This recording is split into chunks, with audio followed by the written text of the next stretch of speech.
Brooksaw Antiques here. Today we have this 1936 Remington Model 5 vintage portable typewriter. I'm going to show you how to use the functions and make sure they all work.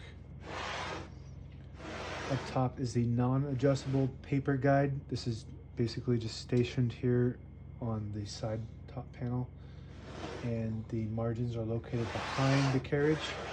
And you're just going to move them like this. This is your left margin. You just want to make sure that they're in between the paper fingers up front, and I'll show you those in a second. So the paper fingers ride along this front scale here, and we're just going to move them to the edge of where they're going to be on the paper. And you just want to make sure that the margins are not running into those. You'll get stuck on those. And then we're going to test that real quick. Pretty good.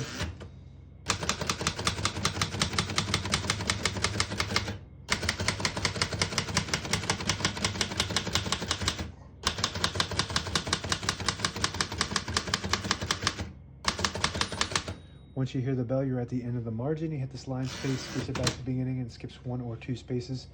Right now we have it on single, but if you want double, there's a little knob right in the inside here. If you pull it out and move it towards the back, it'll skip 2.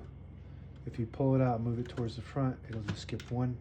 So we're going to keep it on single space and finish typing. As you can see, all the keys type nice and none of them skip or stick. I'll type a sentence in red on the next line to switch from black to red. There's a switch on the right side here. If you flip it all the way up to the red dot, it prints the bottom portion of the ribbon when you have it in the middle. It doesn't print any ink at all. It just leaves a stencil for copying purposes. When you have it on the blue, it prints the top portion of the ribbon. We're going to put that on the red and print the bottom portion of the ribbon.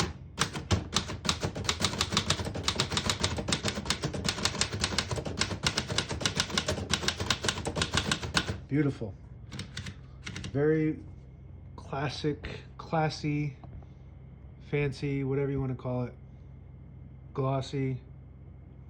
Look at that paint. You can see your reflection in that. Just after almost 100 years, it still looks this good. You can't find a car that can do that, so it's kind of weird that this typewriter is still in such good condition. To pull the page out easier, there's a switch on the right side here. You flip it back and it unlocks the rollers underneath the platen, allowing you to pull the page out easy or load thicker paper like carbon copy or cardstock. Make sure you flip that forward before you load the next page, or else it won't load correctly. The shift on each side and the shift lock on the left. To clear that, just hit the shift button again. Backspace on the top right works great. Self-starter, that means it skips 5 spaces every time you hit that. Kind of like a tab, but it's more streamlined. And on the left side here, if you get to the end of the margin, there's a locking mechanism so you can't print, and if you hit that, that's a margin release. So it gets you all the way to the end, or to the end of that paper figure. You get stuck on that. I'm going to move this color selector back down to the blue dot, which prints the top portion of the ribbon. On this side here, we have the ribbon direction control. So right now, I just push it in, but if you push it in from the other side, it'll pull to this side. If you push it in from this side, it'll pull to this side. All that brand new ribbon's loaded on this side, so we want it to pull to this side.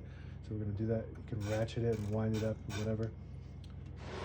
And the carriage release on each side is behind the knob here. Very, very smooth. This is a very fancy typewriter. I really like this. Very great condition. I think this is an excellent condition. This is an excellent condition typewriter. If you push in the knob here, it'll disable the spacing so you can get to an exact spot on the page. You let it go, you get those clicks. Each one of those clicks is a space.